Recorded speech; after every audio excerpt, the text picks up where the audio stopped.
This is Dr. R.K. Ranjan. If all of you are preparing for medical examination, just I am here to discuss one specific and all new topic from NCERT. अगर आपने class 11, class 12 के NCERT को पढ़ा है, तो हम आपके लिए एक एग्जाम्पल लेते हैं और वो है कैलोट्रोपिस। कैलोट्रोपिस क्या चीज है?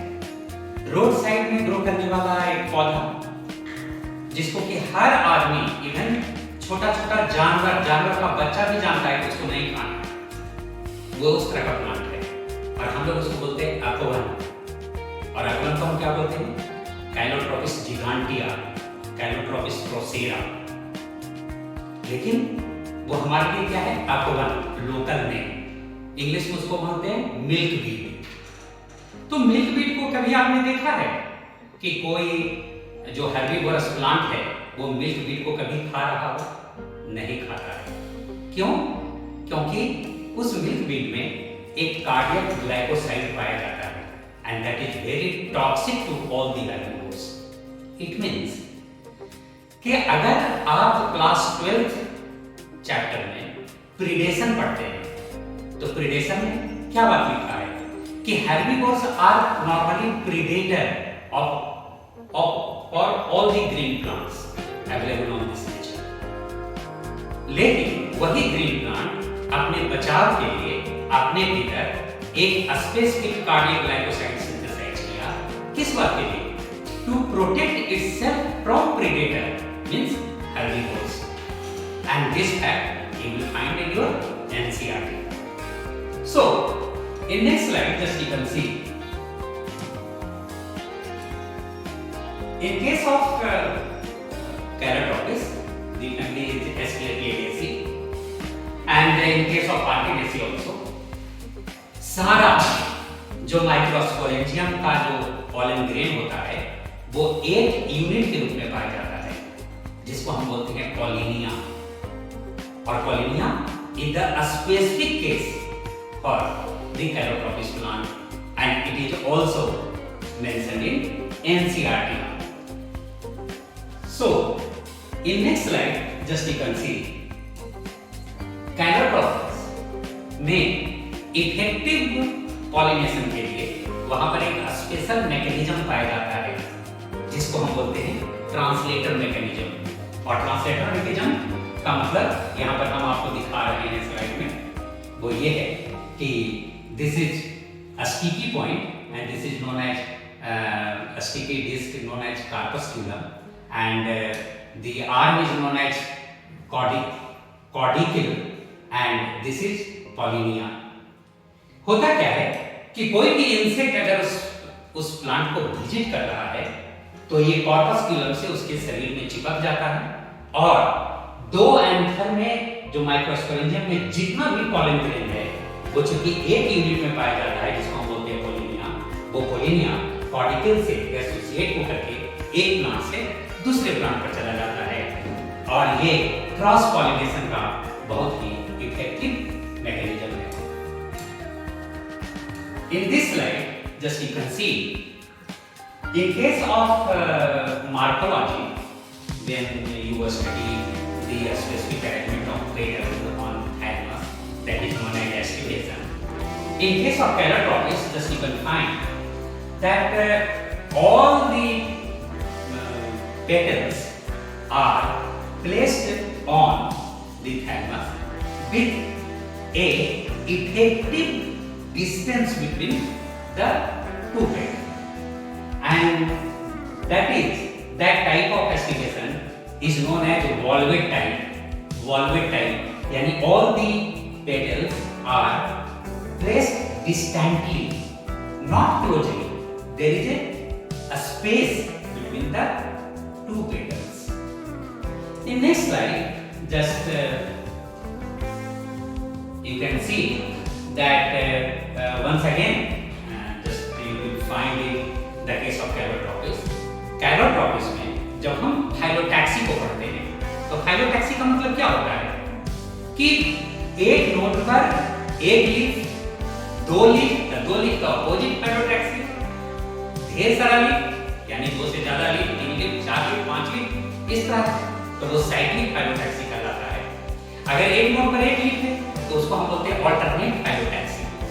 लेकिन कैलोट्रॉपिस उसमें भी बहुत खास है कि उसमें ऑपोजिट पैरोटैक्सी तो है, लेकिन उसका एक स्पेशल केस पाया जाता है कि एक नोड पर अगर लीफ इस डायरेक्शन में है तो दूसरे नोड पर इस डायरेक्शन में होता है।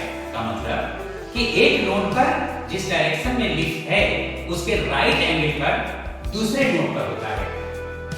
आप इस डायग्राम में इफेक्टिवली इसको देख सकते हैं कि यहाँ पर ये 2 लीफ है और फिर इसके राइट एंगल पर यहाँ पर 2 लीफ है, फिर इसके राइट एंगल पर यहाँ पर 2 लीफ है, और इस कंडीशन को हम बोलते हैं opposite डेफुसेट।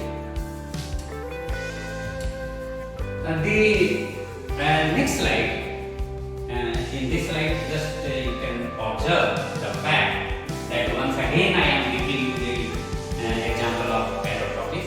In case of calotropis, there is a polycacial sign. Polycacial sign means what? When you study the case of inflorescence and you are having 2 types of inflorescence in NCERT, that is cymose and racemose. Cymose is what? The floral axis always ends up into the flower, and that is known as what?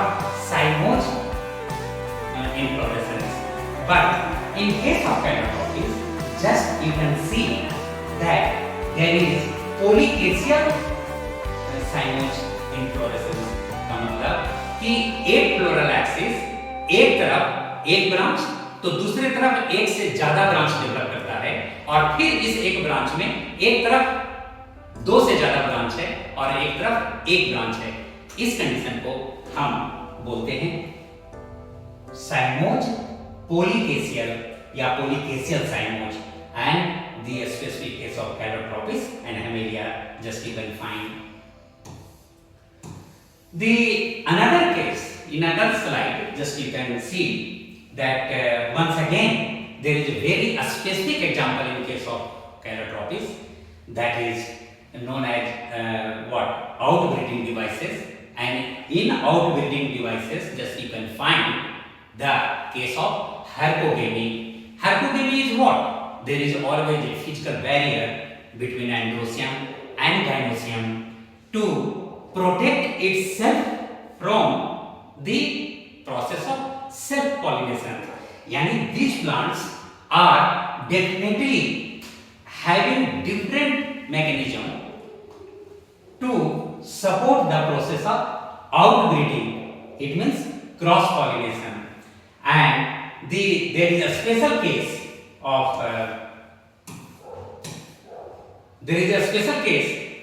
this calotropis, that all the gynocium and pollinia or anther used to they are simply fused to form the specific structure that is known as gymnospermium.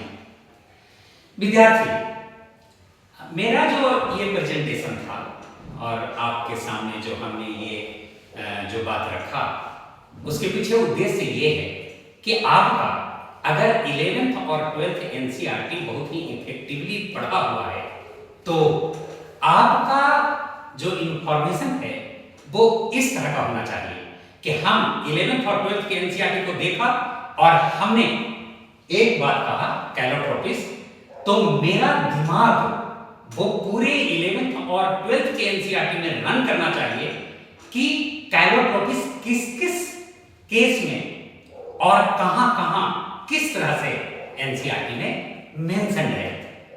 तो हम जानते हैं कि ये तरीका जो है आप लोग को बहुत दूर तक और बहुत गहराई तक एनसीईआरटी में लेकर के जाएगा।